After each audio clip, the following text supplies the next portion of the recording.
ჯობია ეს მეორედ და პირველი განვიხილოთ განათლების საკითხებთან დაკავშირებით. არჩევნებთან არ უნდა იყოს რადონი.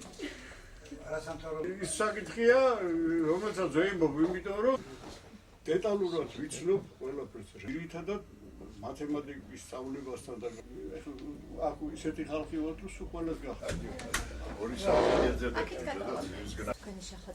ჩვენი შეხვედრის ჩვენ რაც შევიმუშავეთ ეს დაუდე განათლების რეფორმა სასწრაფოდ არის დასაწყები.